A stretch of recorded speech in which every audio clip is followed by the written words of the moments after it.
white light frequency. And within this white light, we're completely protected, and we only allow truth, love, and wisdom to enter. I got a twitch just then. My shoulder was like, what? And so I'm going to take that as was that a physical confirmation that the white light has been activated? If not, please feel in and send us a physical confirmation from either source or your highest self that the white light has been activated, and just sense in for a minute. Okay, I didn't get anything then, but I definitely got it. Hey, Emily, good to see you. Thank you for being here. You need to join the cool microphone club. Showing off my new doodads. Okay, so today I wanted, since we've done our white light protection, we're now ready to grab our tools. And today I wanted to focus on connecting with higher selves and learning about higher selves, because in our rods practice on Sunday, we got to call in our Lemurian higher selves. Hey, Tammy. And it was so cool. And so I want to continue that. And so I had this image I want to show y'all of this is from the show. Well, this is sort of taken from the show Avatar: The Last Airbender. I wanted to show a very normal person, modern day human in the middle, and spiraling out, connected to all of these beings that go in that spiral all the way at the top, are all of their higher selves. Okay, from all timelines and dimensions that are aware of this version and trying to connect with and help, because they know that our lifetime now is the biggest and baddest of all of them, even though it doesn't always feel that way. So I wanted us to really focus on this, and there is a whole plethora, cornucopia of beings that are all connected to us. Each of us has our own cluster like this, a spiral of beings that want to connect with you. And so, that's the service we offer as Soul Speaks, is an opportunity for that one of those beings that is ready to be integrated with you there and then to speak through my partner Stephanie, and then you get to have a conversation with your higher self. It's life-changing. Literally, it changes your life to be able to do that. So let's have fun with this. And so I wanted to do a 2-hour session today if we have time. And so let's get in there. Let's have some fun today. So again, hydrate, grab your tools, and let's do this. And I usually connect with Merlin. Today, we're going to connect with Merlin as well. If you don't want to connect with Merlin, feel free to call in your higher self. I wanted to show off my Merlin 3D printed statue that I painted. I ordered it from Etsy. Look how cute. And so this is my little altar statue of him. And one thing I know about Merlin is he has a very luscious beard, very luscious. He takes care of that. And I was surprised by that. I assumed it was going to be like a scraggly normal beard. It is not. Okay.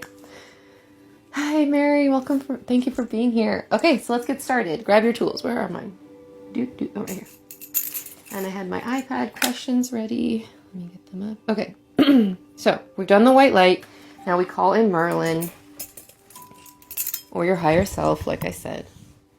And then you can always call in Merlin later. So let's do that. So if I were connecting with Merlin for the first time, I would call in my higher self first. So I'd like to connect with my highest self today. And when you're here, can you please cross the rods? Thank you. Okay. I do own Moldavite. I'm currently wearing 2 earrings. I love Moldavite. And this ring, my Moldavite story ring. I'm wearing it. Okay. So am I currently connected to my highest self? Yes. Okay. Am I currently only connected to my highest self at this point in time? Yes. Okay, good. You want to get that answer. Now, then you ask for connecting with a new being. Is it for my highest and greatest good to call in Merlin to work with me today on this Rod's Live practice? Yes. Okay. He likes doing it, and we can ask him again. But last I asked, he enjoys teaching. And I enjoy this too. Thank you for being here. Okay. And just because I know a lot of you are saying you're here from Emily's Adult Swim, I will be at Emily's Minneapolis event. I'm so excited. I'll be there with Steph and so many of us who met in Sedona. And she is who I learned using the rods from. So she is actually releasing a new version of her rods workshop classes, I think this Saturday. So make sure you check her out, follow her, Divine Magic with a CK.com. She is who taught me and helped me get over my own self-doubt with these rods. So a one-on-one session plus doing the rods, like I promise you will get them moving and grooving. So it's very cool.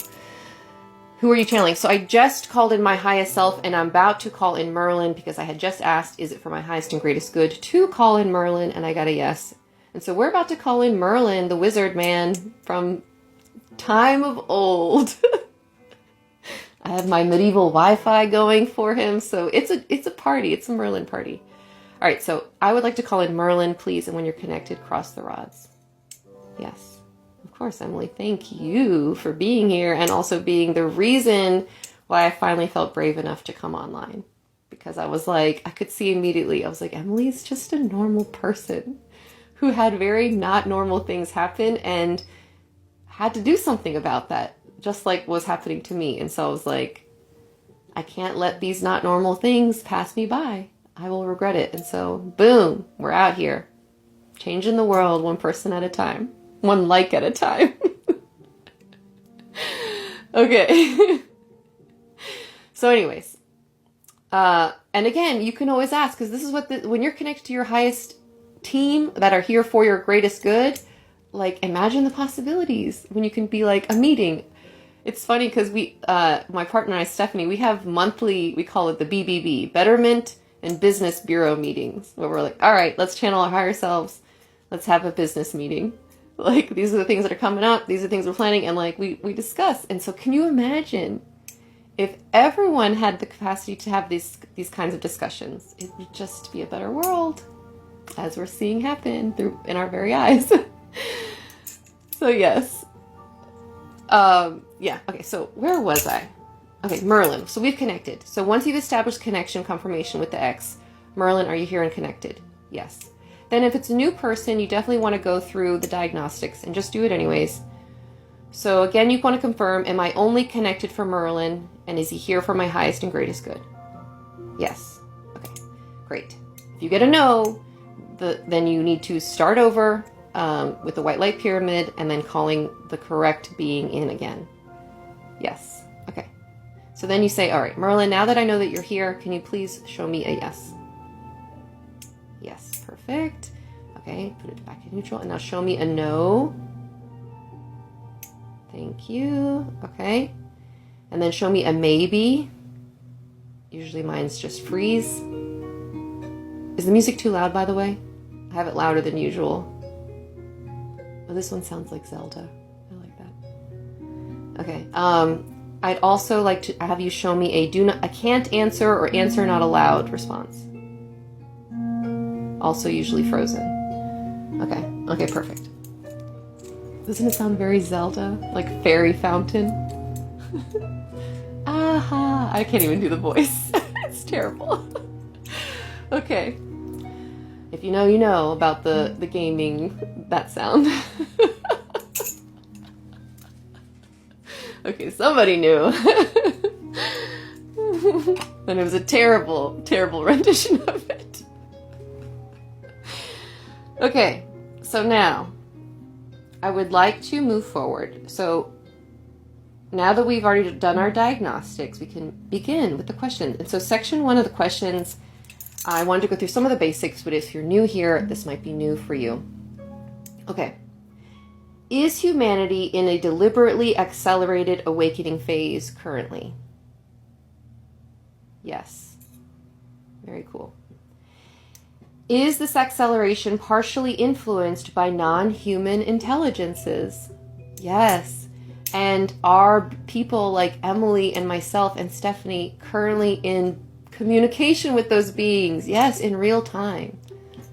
You can watch those channelings on her page and on my page. Like, it's a wonderful time to be alive. Okay. Was inner awareness, knowledge, and access intentionally restricted in past eras?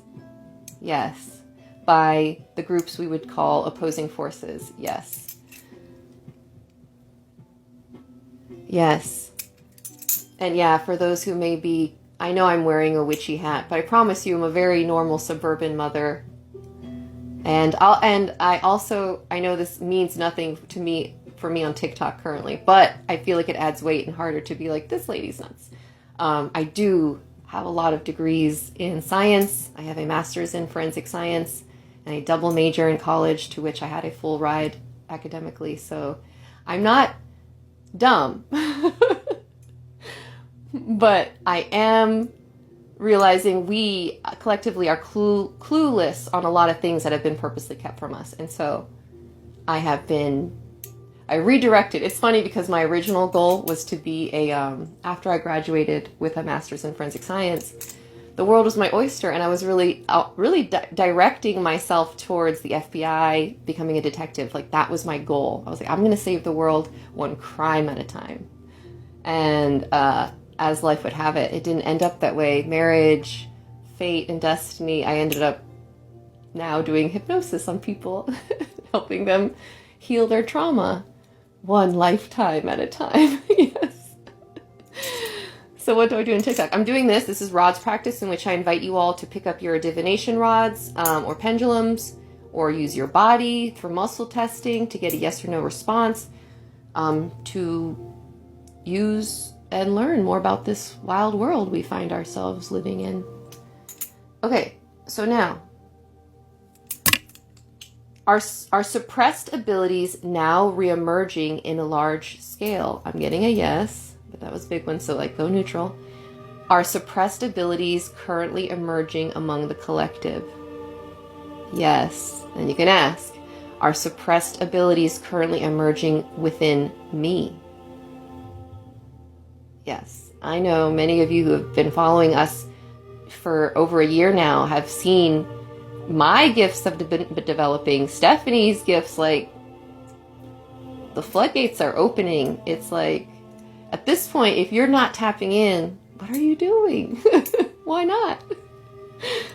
So yes, you can only get yes or no responses out of this. But while that's true, it does, like, doing this is opening up my body and my chakras, my crown chakra, to more, right?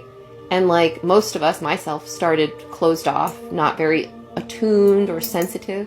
But the more you do it, the more you connect, the deeper this goes. And that's why that rolls into the whole theme of, can you imagine what we, as one human being who could tap into my higher selves and all of the information I've gathered in all those lifetimes that I've spent here, learning those lessons, and not just that. I'm learning that, like, so, you know, other lifetimes carry other problems that might echo into this one. Patterns, physical ailments that might be connected to past life trauma.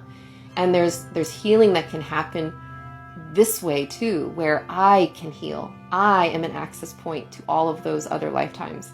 And through that access point that is my life, I can heal and integrate some things that those other aspects of myself couldn't, and therefore alter their experiences. So we're learning that the energy and all, like, the power could go both ways.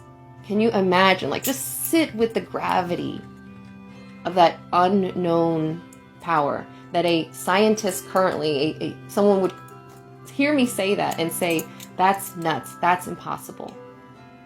But can you imagine the guy who was like, I developed a microwave, and trust me guys, there are these invisible waves that are cooking your food. You just gotta trust me. They're there. It's like, I know, it was a hard sell, I'm sure, but hey, give it a try. Press those buttons. Anyone can do this. As Emily is saying, it took me a while. But again, I was very left-brained. I am very academic. And so, yes, I totally saw the people on TikTok wearing all the stuff and being like, there's no way. These people are just trying to make a scam. But no, like, it requires discernment. But there are people who, like me and Emily, who are like trying to legitimize this and say, like, this is not scary. That when you are practicing this kind of stuff, it's a grounded and like calm human, trusting that you are safe and protected, like magic is truly possible, and we're bringing it back. I'm thirsty. Drink, hydrate. Okay, now that we've established that we are in this phase of like, boop, boop, boop, we're lighting up, okay? The abilities are popping up, we can tap in, and we're tapping in now. The next section is, so that's kind of like, it already says, is discernment now more critical than access? Yes, because the truth is we all have had access to all of this unknown, divine, beyond the veil stuff this entire time. But those who had knowledge of it were hunted throughout time or made fun of. So yeah, we're in the part of like, no, for real, like, let's take this stuff seriously. Bring it back. It's not new age, it's ancient. And all connected to the stories that our fanatics cling to, like the Yeshua story and so many others. It's like, it's all connected. So yeah. If you have any personal questions, I'm not going to answer them, but if you have any questions that are about these topics and higher selves, please ask them. Please add to the conversation. Okay, so then, now going into this whole idea of this multi-self network, okay, that exists. It's not something that we're creating today, okay? I'm trying to say that, like, the network exists. We are an access point, whether you are conscious of it or not.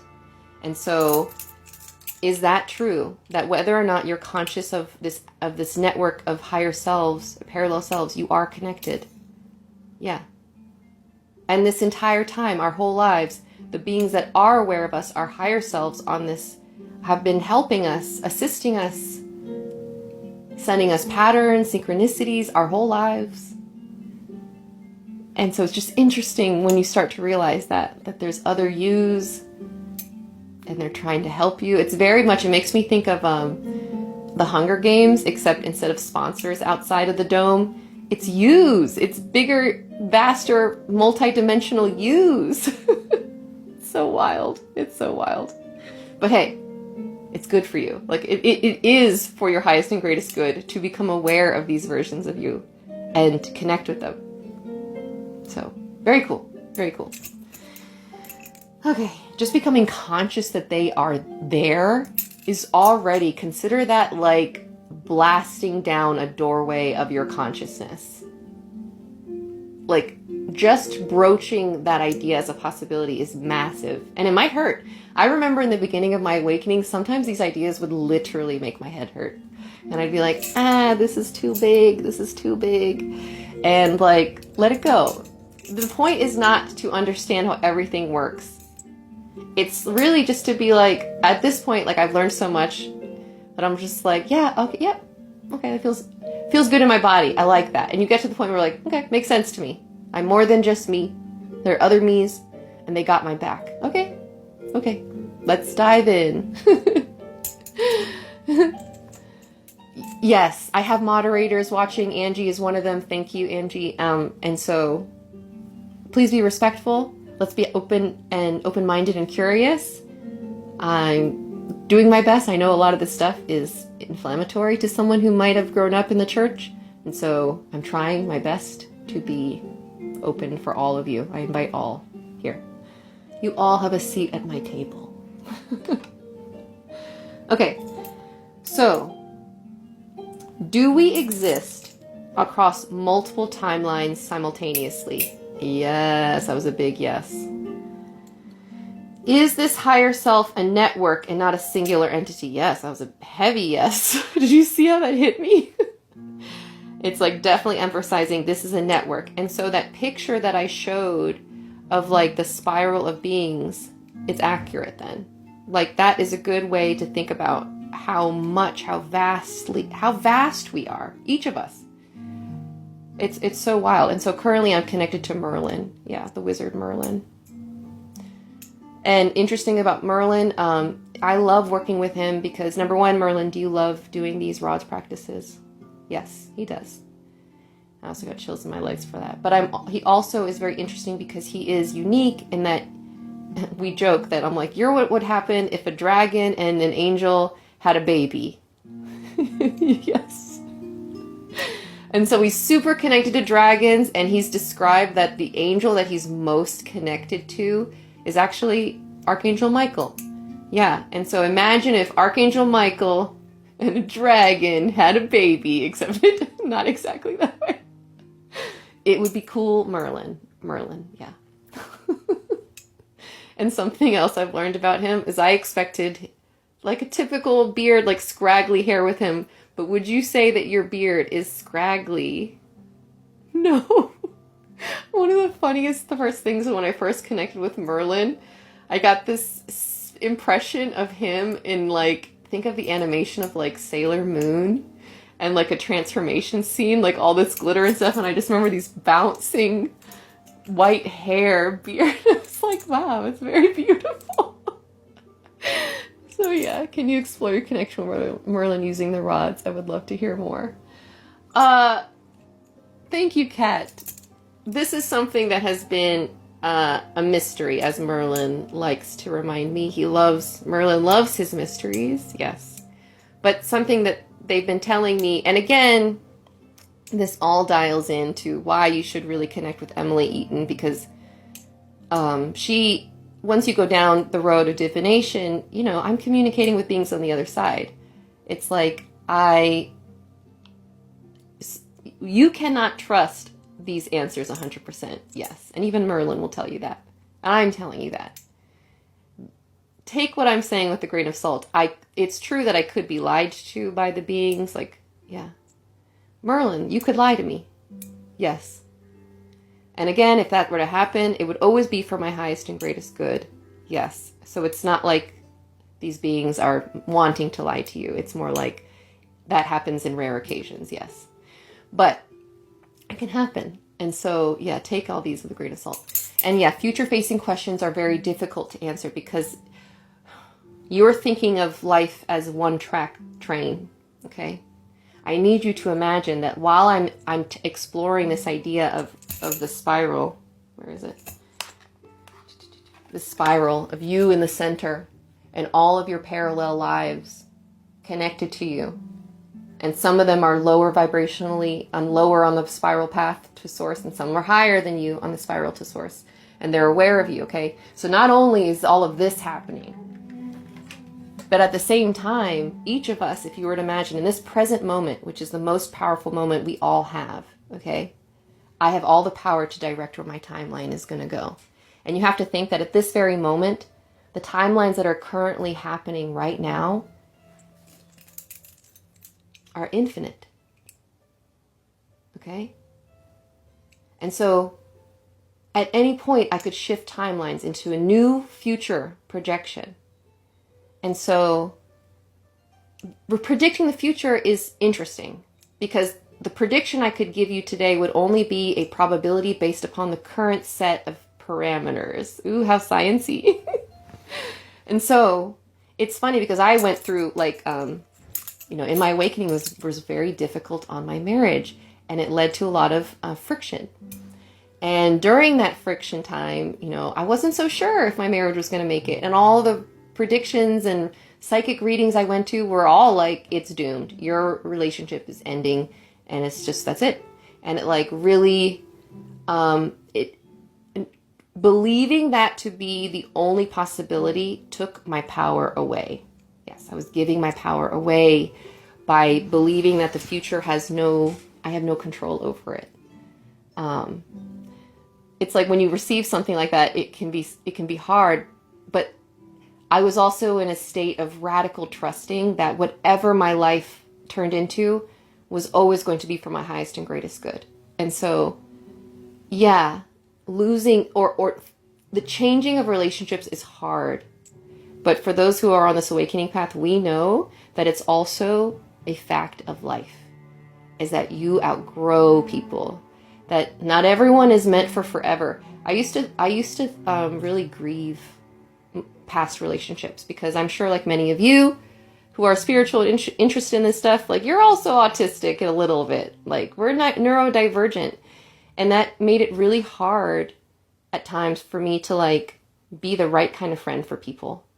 And I always felt like it was a me thing. I'm like, I just could never say the right thing or something about me, you know. And I used to think of it like a friend graveyard, I used to call it. But a friend of mine challenged me to call it my friendship garden instead. And I loved that idea because in a garden, not every flower lasts every season. Some are only once season and they're still beautiful. And you still learned everything you could from it. And so it wasn't wasted. It just wasn't forever.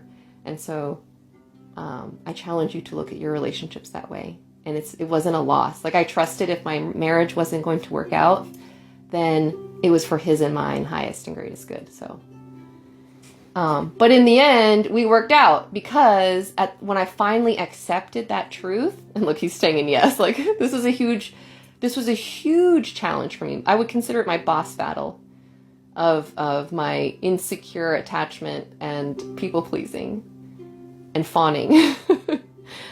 Old me would have wanted to make that relationship work at the expense of my sovereignty. And new me realized it's going to work if it's meant to work, because nothing ever misses you. You don't miss the things that are meant for you. I know sometimes it feels like it, very much so, when things are taken away before we feel like they're supposed to, but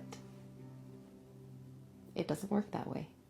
And so jobs, friendships, people, it's like they all have a reason for their season. And it's like if we lived more in that trust and flow of things, life would be so much easier. A lot less suffering and holding on to things that are not for our highest and greatest good anymore. So yeah, by the time I integrated that, he surprised me and shifted up. And so people do that. And it's like you're not going to see that unless you too grow. And people will mirror that, or you'll grow out of it. So it's like allow things to be. Just follow your joy. And it's like that will keep people or repel the people that are meant for you or not. Whew. Okay. Thirsty after that one too. If you want to know your luck. Well, I will say, is it true that the more you develop a daily ritual of self-connection with your higher selves, he already knows what I'm going to say, will doing so inherently increase your luckiness, if that is something that can be affected? Yes. I can tell you, I went all into this life once I realized, like, oh man, I'm really being contacted by beings. I need to take this seriously. But oh God, it's going to be dangerous. And what if? And I can tell you, they told me consistently, just trust, Dale. Step onto the moving escalator. Trust that your higher self is leading the golden way. And just step on, follow your excitement, and see where it leads you. And I'm working less and making more. My husband's coming home saying, like, the office is doing better than ever at his place. Like, trust me when I say abundance follows joy. So if you are wanting to be more lucky, ask yourself, are you really tapping into your joy? So, okay, where was I on those questions? Because we barely got into it, y'all. Okay, and in case you want to jam to this stuff later, this is medieval lo-fi. Okay. That's kind of loud. Yes, joy. It's so funny because I remember when aliens started contacting me, and I'm like, you guys need to tell me how to save the world. How? Like, give me meaning, give me purpose. And they kept telling me stuff like, you just need to have like a happy life. And I'm like, you're not hearing me. Like, this is serious. Like, do you see what's going on? Our president, da da da da da. And I was like in a non-grounded, like, you guys. And it took a very long time, but I get it now. I get it now. It's like, oh gosh, it makes me think of this show, Dark Matter. I think it's called Dark Matter on Apple TV. And if you've seen that show, yes, Bashar. So I know, like, Bashar is kind of like iffy. But most of what he says is for the highest and greatest good of all. Yes. And one of the things that I heard that I'm like, yes, is the follow your excitement. And I love the way he explained it, because if you hear that, follow your excitement, well, not everything makes me like jump up for joy excited. And he clarifies later that that's not technically what excitement means. Is it too loud, Angie? Because this one's kind of like jaunty. My own practice is when I asked, what is the meaning of life? And the answer was joy. Yes! Like they keep saying, that is it! And it sounds so frivolous, but it's so true. And you have to think, joy is the key that you want to hold that keeps you on the frequency of your highest timeline. And that is just a truth. Yes.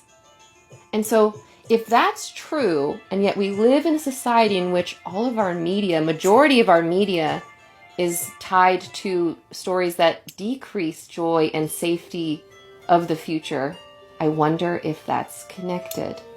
It's almost as if the powers that were want to be, because words matter, not the powers that be, the powers that were, but still want to be, know that. They know the power of our thoughts, that where thoughts go, attention flows, energy goes, and we anchor in timelines with our imaginations alone. And so, of course, they would want to reduce our connection to our inner child and our joy. And so, of course, they're going to put children into like prison-like looking school systems and turn you into robots of who you were, make you believe you're here to earn a living instead of be and create and love. Like, and so imagine the power if more of us were to be like, F that noise. I am refusing to look out the window if all the window is into reality is these 5 news channels are owned by the same conglomerate.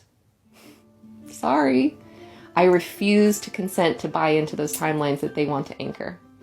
Because I know that they're connected to beings that are not for humanity's highest and greatest good. And watching the news, does watching the news actually give you any kind of a leg up on truly understanding current events? It's still saying no. And so I know it makes you feel, like my parents watch it every day, it makes them feel aware, makes them feel like they know what's happening, and so they'll know if it gets worse and everything like that. But I promise you, it is not here to keep you aware in the way you think it is. Hey everyone. So yeah, turn off the news. That was another thing that the aliens would always tell me. Turn off the news, connect within, and you need to realize the connection to others has always been there. We've just forgotten about it. We are inherently created to access this inner divinity that I'm doing right now. So, except it can be called meditation. This connection can happen during exercise. Like, anytime you're in a flow state of being fully present, that is like the sweet spot for when information can come through clearly from the aspects of yourself that want to connect with you. Yes. Yes, the news is designed and executed by opposing forces. Merlin does love it. What does Merlin love? Oh, does Merlin love my hat? Merlin, do you like my hat? Yes. Do you love my hat? Yes. I'm not done bedazzling it. I still have parts where it's not done. And I don't know if I want to put any stars on this. We'll see. We'll see. But currently I like it. I like it. Okay, let's see. So, where was I on this? Okay, so now I want to know about the higher self. So we already said it's a network, not a singular identity. Yes. Now, let me put this right here so I can see. Okay. Are some aspects operating with more awareness than this current one? Yes. And that's what we call are those versions what we would call our higher selves? Yes. And so the higher selves are then parallel expressions of me that know about me and want to help me. Yes. Very cool. And so we need to be exploring this. Because like I said, it's for each of us highest and greatest good to explore these connections. They're connected to us for a reason. And then are parallel versions of us already influencing me in this lifetime? Yes, ask that for yourself. So even before I was technically awake to them, they were helping me. Yes. Very interesting.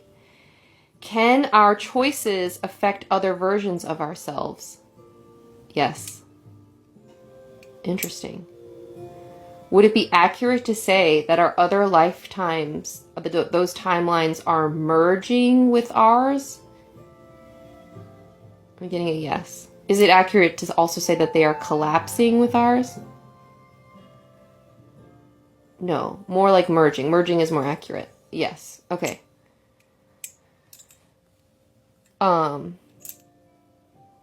Okay, so now going back to, I'm very interested, like I said, we connected with our Lemurian higher selves in the last Rod's practice. So if you would like to do that, go and do that. That was powerful. And so I want to know, do I have Lemurian parallel expressions? Yes. Do I have Atlantean parallel expressions? Yes. Oh, and I love this spooky sci-fi music. And as I learned the other day, is it true that I have multiple Lemurian expressions? Yes, like it said it was like between 10 and 20. Yeah. Itchy nose, itchy nose. I get itchy nose just like you, Emily, when you channel. Okay. What about Atlantean parallel selves? Do I have more than one Atlantean parallel expression? Yes. Okay. Do I have a similar number, like above more than 10 parallel expressions? No. Oh, Lord of the Rings. I'm reading The Lord of the Rings to my kids currently. It's so much fun. Okay, let's see.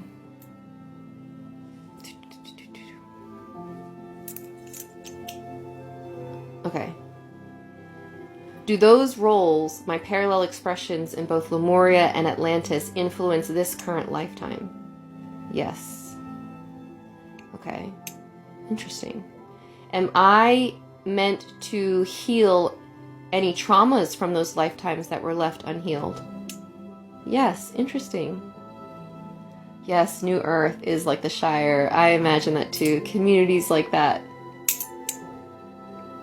I'm down as long as we do. I want, in my community, you must wear a head crown of some sort, whether they be flowers or something. You will not be allowed to leave the house without an adornment. Rule 1. Okay, let's see. Okay.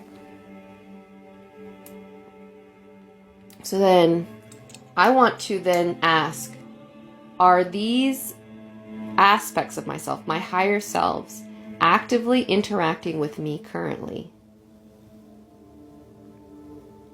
Is it something that I have to call them in before that access is granted? I'm getting a yes. Okay. Ooh, and this creepy music, it's so powerful. Okay, well, let's do it, y'all. That was my plan for today. Yeah. And I want to see...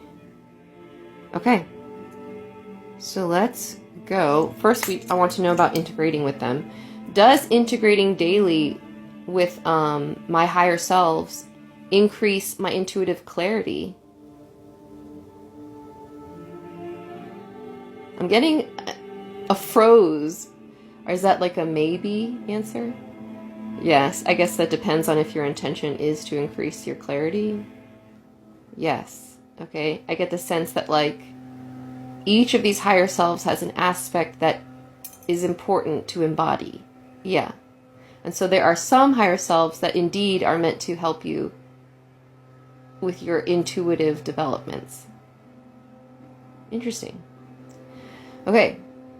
So yeah, so then it's just basically in everyone's highest and greatest good to develop this connection. And the more you connect with these beings, the better it is for you. It's like the better the connection and the more feedback ability back and forth can happen. Very cool. Nose itchy again. Okay. So now I want to go to the... Okay, before we call in our higher selves and do the meditation to connect with them, I wanted to do a chakra check and then the practice where we kind of dive into the mind, body, spirit and see where we should be connecting with. Oh, good. You should be a wizard at the Renaissance Festival. I love Ren fairs. They're so much fun. Always a reason to dress up is a good time, I say. Okay.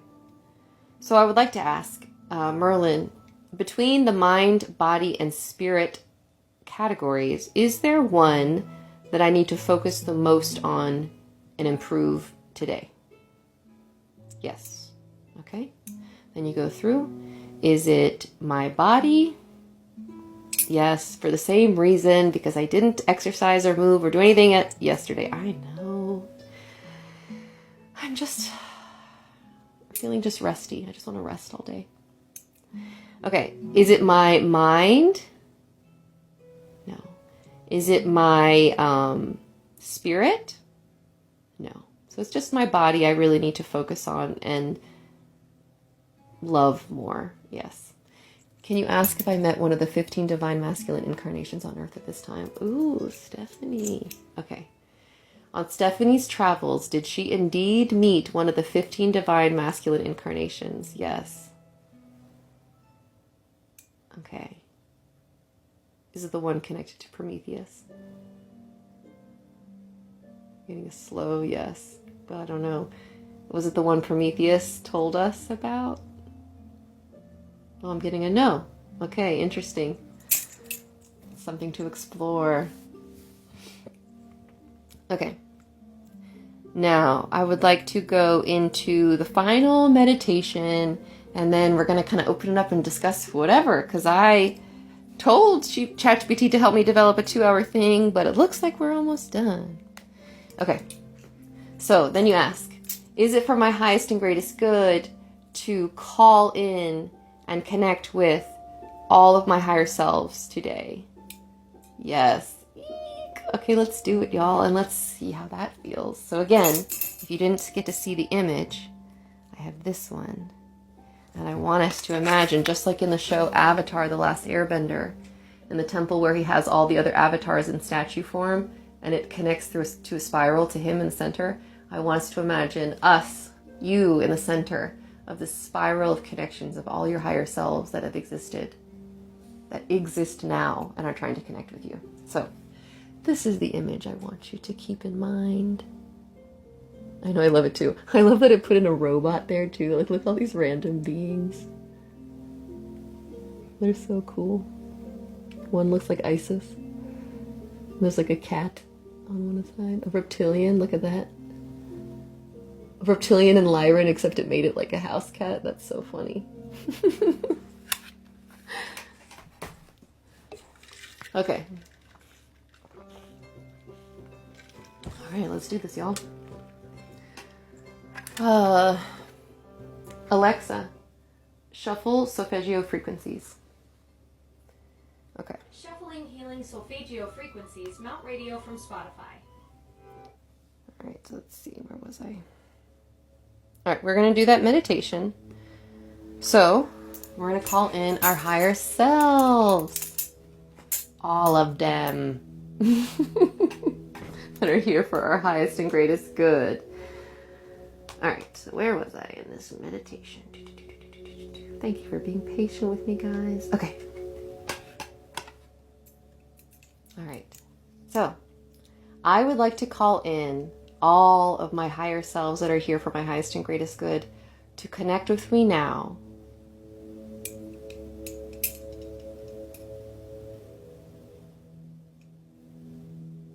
Okay. Am I currently connected to all my higher self parallel expressions? Yes. Okay. All I can describe that I feel is that it feels vast. I was about to say, almost like being pregnant, and then someone's like, am I pregnant in the comments? But not pregnant here. It feels like, like here, like a chest baby. That's funny. Okay, whew. So we are all officially now, if you're participating, connected to our highest selves. Yes, oh my gosh. And so we can imagine then that they are surrounding us literally in the room that we're in. Yes. It's crowded. Okay. And so, like, they can literally see us. Yes. Even though we can't see them, they are here in the room with us. Yes. Even the bots are here for us. Yes. Okay, so good. Now, I have that activation meditation planned for everyone. So should I go ahead and guide people through it? Yes. Okay. Let's do it, y'all. You all say, oh, and I had a question earlier. Do we need to keep our hands on the rods during this activation for the energy to come through? No. Okay. Just wanted to double check. Okay, so put them down. Oh, and I want to ask, after I do the, I want to ask, is 2 minutes enough? Yes, okay.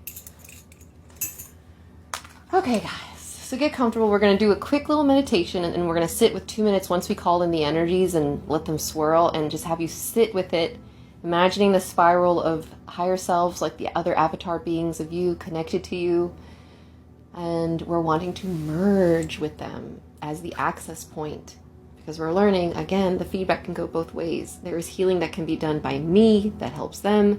There is healing that can be done by them to help me. It's like a give and take, symbiosis here. Okay, so, all right. I want you to close your eyes. Take a deep breath in. Exhale.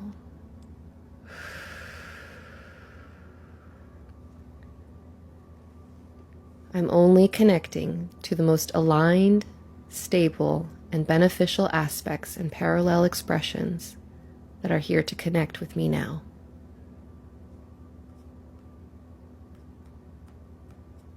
Okay. I want you to breathe slowly, calming your body, relaxing fully, and just allowing your body to feel heavy, sinking deeper into your seat, or you can lay down, it's up to you. Just completely relax, trusting that everything is here for your highest and greatest good, and you're completely protected. You can let go. I want you to imagine behind you a structure is forming all around you. This temple is erect. I'm only connecting to the most aligned, stable, and beneficial aspects and parallel expressions that are here to connect with me now.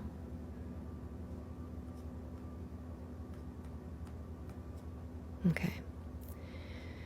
I want you to breathe slowly, calming your body, relaxing fully, and just allowing your body to feel heavy, sinking deeper into your seat, or you can lay down, it's up to you. Just completely relax, trusting that everything is here for your highest and greatest good, and you're completely protected. You can let go. I want you to imagine behind you a structure is forming all around you. This temple is erected. And just like in the image, this temple is like a spiral with you in the center. A precise, expanding spiral. And each point in this temple, each being is you. Different timelines, different expressions. Some from Lemuria, some from Atlantis, some beyond Earth. From all of these, I want you to allow the spiral to activate, starting with the stream of light that comes from your heart space and starts going out, slowly spiraling, connecting to the heart spaces of all those that are here for you, going on and on through infinity until it connects to the version of you closest to source. And all of these versions are spiraling back down energy back into you, creating this perfect battery of upwards and downwards, light and information, all coming through you, the access point, the portal through which all information is accessible from all of your parallel lives. I want you to sit with all of that, and for the next 2 minutes, just allow them to merge with you, allowing them to give and receive love through you, and just marinate in the love that they're here to bestow upon you now. And I'm going to allow you to sit here for 2 minutes, okay?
Alexa, stop. Whew, okay. That felt good. I felt like almost, I'm still feeling it. It still feels very intense. I kept seeing the image of like, you know, those telephone switchboards, old school, but like where they used to have to plug and connect to, except it was like all the lights lit up, like, and I kept thinking like, we are literally connecting with beings, us is through time and space. Yeah, ASMR. That was exactly what you needed. Yay, that felt so good. So centering. I was like, these are all me. They're all me. And it just felt like all of us becoming like connected. Like, I accept that I am Dale, but there's other aspects of me that I'm experiencing right now. And okay, I accept this. I'm integrating this. And they are here for my highest and greatest good. So that was good. But I wanted you all to really focus in on one in particular, because like I said, in our Soul Speak sessions, we offer the chance for one of your higher selves to come through Stephanie, who's in the comments right now, Lotus Levante, and they speak through her to you, and it's life-changing. But this is something that you are also, all of us are capable of doing. And so I want you, while you're still connected, and again, let's confirm we're still connected.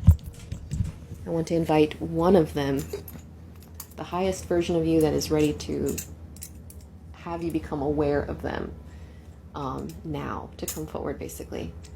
And so first let's ask, am I still connected to my higher selves? Yes. Was that 2-minute sit time enough to receive the activations from all my higher selves? Yes. Yeah, that felt powerful. Okay.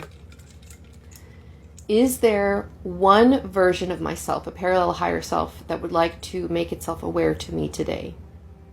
Yes. Interesting. And if you've had a soul speak before, and if you've met other selves, other versions of you before, like I have, I want to ask, is it a version of myself that I have met before? Yes. Interesting. Okay, I've met a few.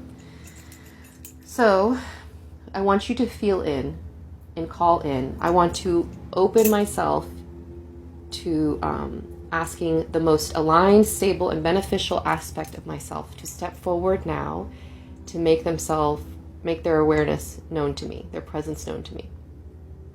Okay. And depending on how aware or sensitive you are, you might be already getting information.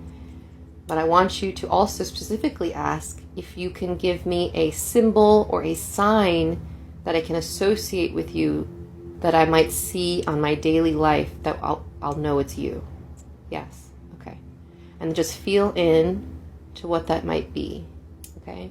What is it? What's the sign?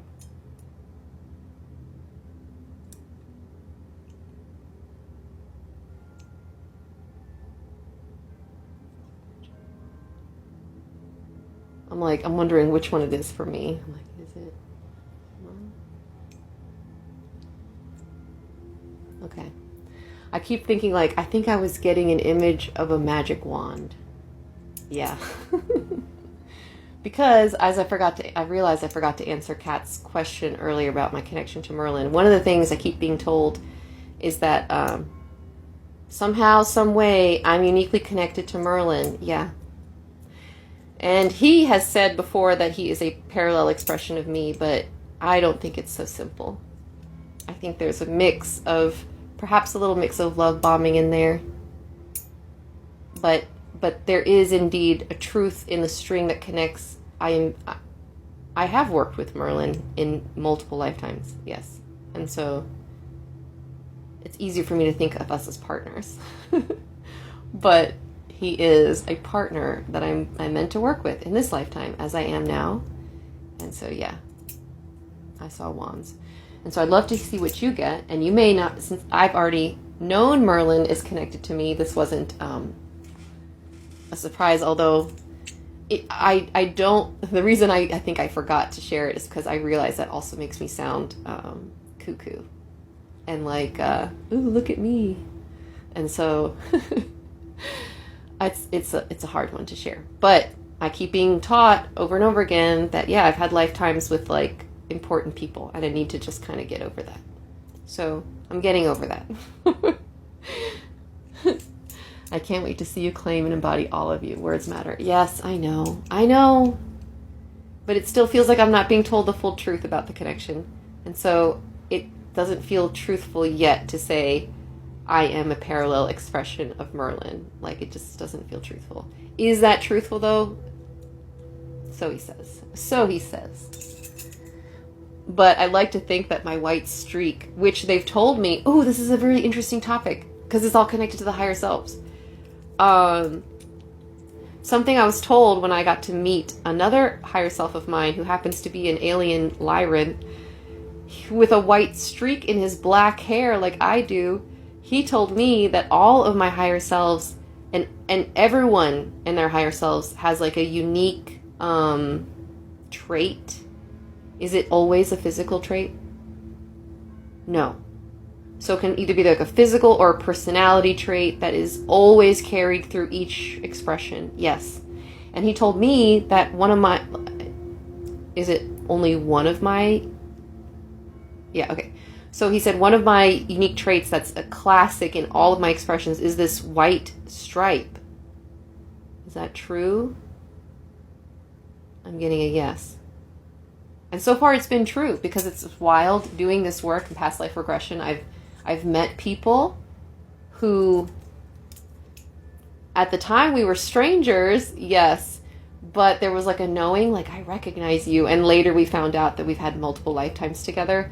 And it was cool because one of the lifetimes they saw while they were my client was a lion life, like a literal lion animal. And I was a female lion, he was a male lion, and I had a white stripe right here. And yeah, that was me. And so it's just interesting. Like, so in every lifetime, I have like a white stripe on either my hair or my face.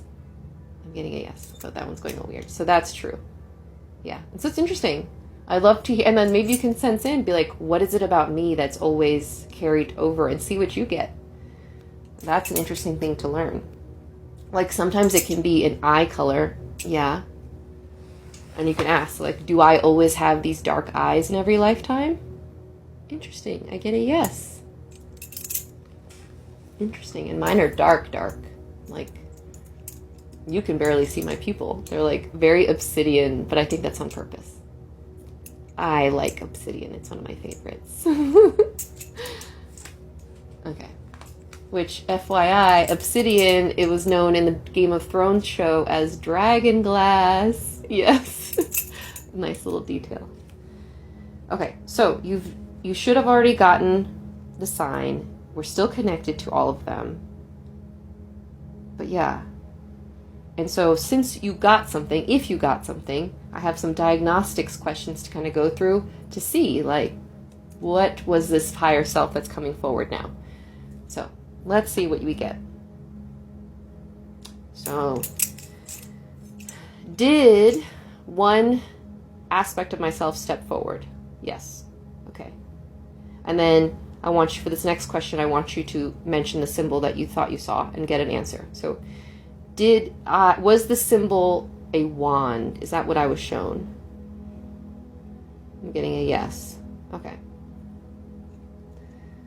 This is an interesting question. Are port wine stains connected to Lemuria? I'm getting a no, not necessarily. Are port wine stains connected to past lives? Yes. Could they be connected to, like, injuries? Yes. Okay. Can they be connected to other things other than injuries in past lives? I'm getting a soft look. Like, most of the time, are port wine stains indications of injuries? I get that. Like an old lifetime injury, a major one. So perhaps if it's a major port wine stain, it's like a sign to, like, look into that lifetime. Or maybe the death itself was like betrayal heavy, and that version, that betrayal energy is still alive or something like that. I don't know. Something about the death is important to, like, integrate and heal in this lifetime. Because like we're learning, sometimes those physical indicators of past life trauma are like signs that, like, this needs to be healed and can be healed. And it's so funny. I had a client who, she's queer, and her family is very Orthodox Greek. So not so sure how they feel, because their church says queer is not cool, but they love their daughter, so they're conflicted. And so she had a session in which she was shown a past life of her own, right?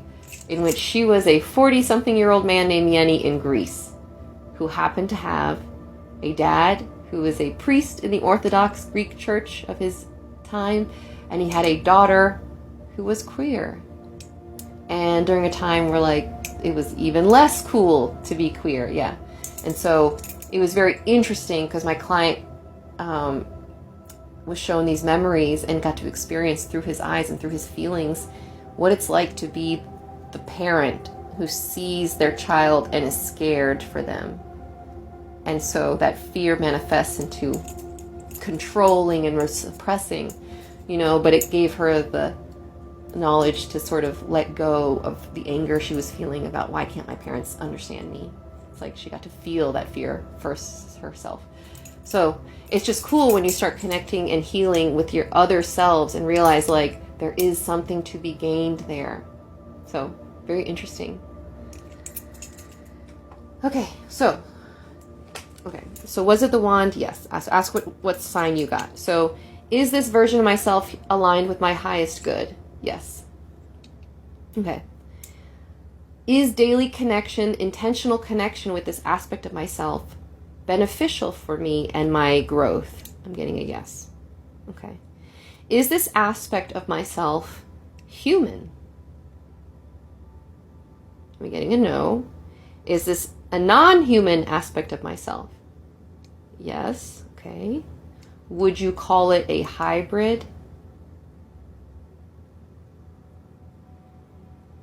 Getting a kinda.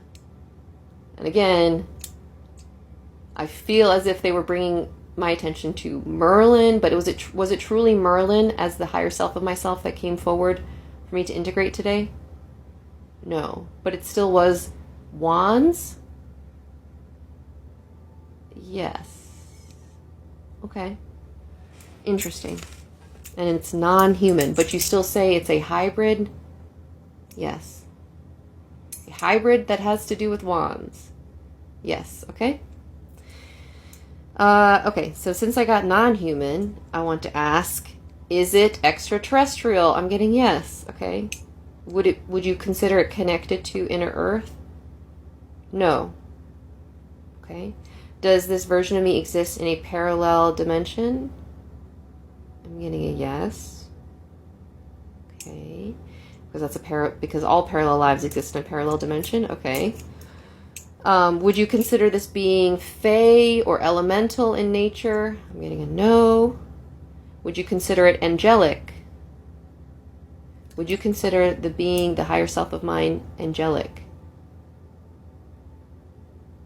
No. Okay. Would you consider it connected to dragons? I'm getting a yes. I have no idea where this is leading, but I can't tell if it is still Merlin or it's saying yes or if it's something else. But if it is Merlin, then it should have said yes to dragons and angelic. Right, so I don't know. Perhaps my chain is being tugged. Okay. Would you consider it a deity level entity? No. Okay. So if you got yes on human, then you can ask, is it a past human lifetime? And I got no. Okay, so is it connected to Lemuria? Is it connected to Atlantis? If you get no on those, is it a more recent Earth timeline? Is this aspect of myself carrying unresolved patterns for me to heal? Yes. Okay. Okay. And then you ask for the role of this entity to connect with. Is this higher self of mine here to be a guide for me? Yes. Okay. Is it here to help with my healing journey? Yes. Is this being here is our connection meant to activate me? Yes. Okay. Should I actively engage with it daily? Yes. Okay. And so was my sign for wands the sign you want me to notice out and about and know that that is you connecting? Yes. Okay.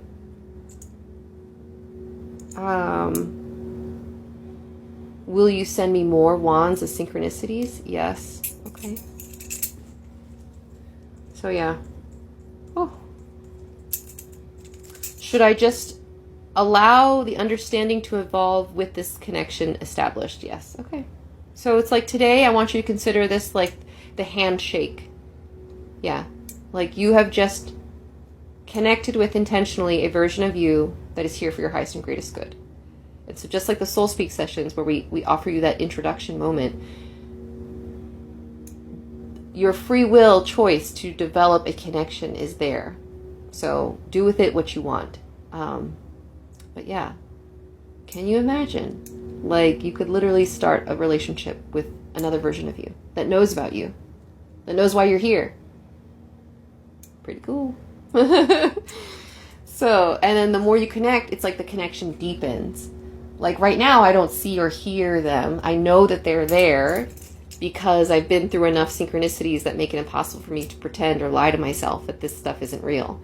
But there are those out there who may be earlier in the journey and still skeptical. And to those who are skeptical, great. Healthy skepticism is healthy. Don't ever trust what people are saying as face value. Feel in and try. There's no harm that can be done by trying to explore these ideas of what is a higher self. I invite you to, the way I was introduced to this whole topic was Dolores Cannon and her books. They really resonated with me and I loved it. It led me to QHHT, which I now do for others. So explore her books. See what you find. See what resonates. And leave the rest. Okay. And so yeah, that is pretty much all I had prepped for today. But it's only 12:15-ish. So what should we talk about? I don't even know. I mean, we're still connected to our higher selves, and we should do something. Stephanie, what do you get when you ask, or Emily, or anyone, what do you get when you ask who I'm connecting with? Because is it truly Merlin, or are they trying to show me someone else connected with wands? I can't tell.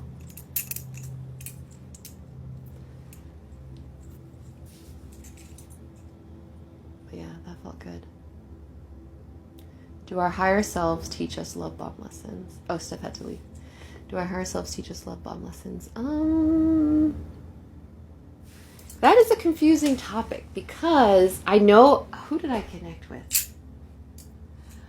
So I know it's possible. Is it possible to sort of blur the lines romantically with parallel expressions? Yes. Is it recommended to go down that path? Oh. I was not expecting that answer. So you're saying it could potentially be for someone's highest and greatest good to explore romantic relationships with their parallel expressions? Oh, no. Okay, good, good.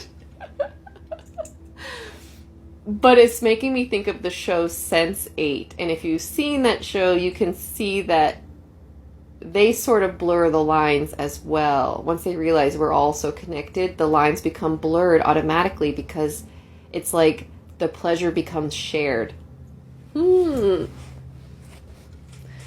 so it's kind of like that. Oh, yeah, because in that show, it's like when one of them is experiencing like sexual ecstasy, for example, it like bleeds over and the others start feeling it. And so in that way, connection with our higher selves is impacted as well. Interesting. So yeah, not a solid yes or no. Interesting. But I feel like that could get messy, in my opinion. But again, it's like all the beings. It's like this is why it's important to do like the checks. Like, is this for my highest and good? If not, don't do it. Mind melty. It could get messy, but I think it's possible for the future. Yeah, I mean, why not? We're learning that divine counterparts are real. Like just in the same way that there are parallel expressions of me that are aware of me, it's also true that there are divine counterparts that I've had lifetimes with that are also aware of this lifetime now, of Dale lifetime.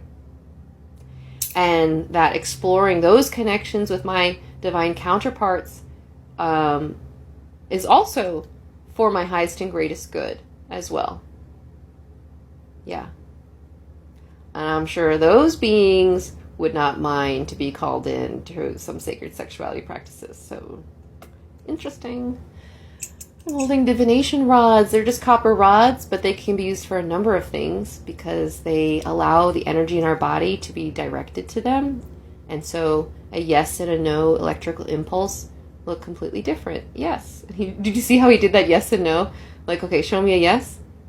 Show me a no. Oh, it's not moving. Sometimes I feel like when I get stuck. Okay, go neutral. Show me a no. There you go.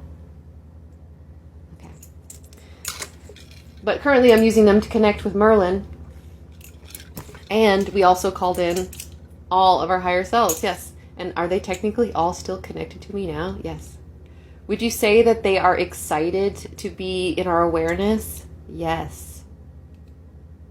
It feels like a big deal. Like a big deal. So pretty cool times.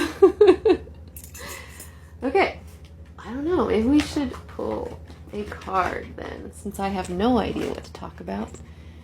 I can't tell, Rania, if you are spamming like a bot or if you actually want to ask, but you can literally just ask it instead of asking if you can ask it. I'm gonna, excuse me, you saw a cool video about fairies today. Ooh, I could get into fairy story time. I've had a couple fairy past lives. Let's do that. You know I love my story time. Yes, Kat, thank you. Okay, oh, I got nose itchy. Okay. So I've had some cool past live sessions that have come with fairies, but the one that I think of the most, which contradicted a lot of what I thought fairies were, is my favorite. I'm trying to think who this was. Oh yeah, okay. And this was an interesting case already because this client came to me with a very, very rare disease, chronic condition. I don't even remember the name of it. It starts with a SAR or something. I'd never heard of it before meeting this person. And she is, the effects of this chronic condition, which will inevitably end her life, is crippling physical pain. But doctors don't understand why. Consider it like fibromyalgia on crack. It's just like dialed up to the extreme. So it's like doctors don't understand it, and yet it's debilitating, and people don't survive. So it's very mysterious. So I already knew that case was going to be interesting. So what she was told, by the way, because, you know, we're learning that there's a connection, not just an energetic, like sometimes, you know, I'm attracted to jerks. And if you find out a past life, also you had a pattern of being attracted to the same type. Like there's that kind of pattern that can reemerge in this lifetime, but there's also physical manifestations of conditions. And so this woman was having this physical, crazy amount of pain on a daily basis, making her will to live, honestly, zero. And she found out in the session that she had a past life in which it looked like the 1940s or something, in which she was involved in a car accident. And it was a really bad accident, but she survived, even though her body was like mangled, and she lived in physical pain for the rest of that life. And so it was wild to learn that, because it's like, wow, look at that echo, you know? And so I only got to see her once, which is unfortunate, because I really wanted to see if it was possible with multiple sessions to truly cure this condition. Merlin, do you think it was truly possible? Yeah. But she was so tired of being alive, honestly, and ready to go that, yeah, she didn't want to continue. But what was interesting, because another lifetime about that was about fairies. So she was already very interesting with that mangled lifetime, but another lifetime came through, which was so magical. And it showed her as this, was she the fairy in that lifetime? Yes, she was. Okay. So it showed her as this, like, a fairy, a fae, but it wasn't small. It was like bigger than a normal human size. He was big. And he could fly, and he sort of reminded me of what we think of as angels to look like and act like in our stories. So it was really interesting. But yeah, I distinctly remember him being so big that there was one scene where in a normal human apartment, he had to crouch to fit inside. So like that size big. And, yeah, and he was capable of, he was considered like a warrior class fae. Was that true? Yeah. And it was like they used to describe that these fae live in different dimensions than us, yes. And so like, just like these higher selves that we're talking about, they are aware of us even though we aren't aware of them. Yeah. And so, and they revealed in that past life that, like, is it true that Fae beings have been involved or assisting, working with wars in the past? Yes. It showed like a battle that was happening between, it looked like just two human medieval style kingdoms that were fighting on a battlefield. And it showed like the humans were unaware that there was this whole layer of like Fae interaction that was happening above, and it looked like they were trying to like stop the violence in ways, or like help. But it described this being like flying above the battlefield and using his hands to sort of like push back. It was like a pushback energy, like a force field. It was like a force field type power that came from his hands. And it would like push people back to give to people time to like recover, or I don't know. It was interesting like that. And so a very interesting lifetime. And it challenged my ideas of like fairies are always small. So that is not always true. Yes. I imagine one of my higher selves to be a tiny fairy. Can Merlin confirm or check for me? Does Lauren have a higher self that is a tiny fairy? I'm getting a yes. Do you feel like that was the one that came forward for you, Lauren? Is that the one that came forward for her today? I'm getting a no. Interesting. Okay. Oh, I wanted to ask with Emily's news the other day, is it true, Merlin, might I experience that disconnect phase that she was talking about? I'm getting a no. So is it likely that I will experience that disconnect? I'm getting no. So it's more likely that I won't become aware of it if it does happen. Yes. Okay. Interesting. I wanted to see. Okay. What was I doing? I was shuffling those cards and got distracted. But I love following y'all's yarns if you want to. Oh, fairy. That's right. So that was that large life. But I don't remember, what was sad in that lifetime, and I'm guessing that's a big reason why the Fae and human realms don't mix so much all the time, is that like, so that Fae, I think his name was Michael, honestly. I think the Fae was Michael. He developed a relationship, a friendly relationship, not a romantic relationship, with this human girl. And it became almost like he loved her like a sister. Yeah. And he would visit her, but in secret. But the problem is people don't like that. They get afraid of what they don't understand. And so when people started becoming suspicious for connections to non-humans, they ended up actually hurting this girl. Yeah. And so it was really sad because the Fae was just devastated that happened, and he felt like it was his fault for a long time. So it was interesting that he was carrying that guilt, but she helped him release it. And so in that way, it's cool. Okay, let's see. I really want to meet fairies. Can Merlin give advice on how to connect?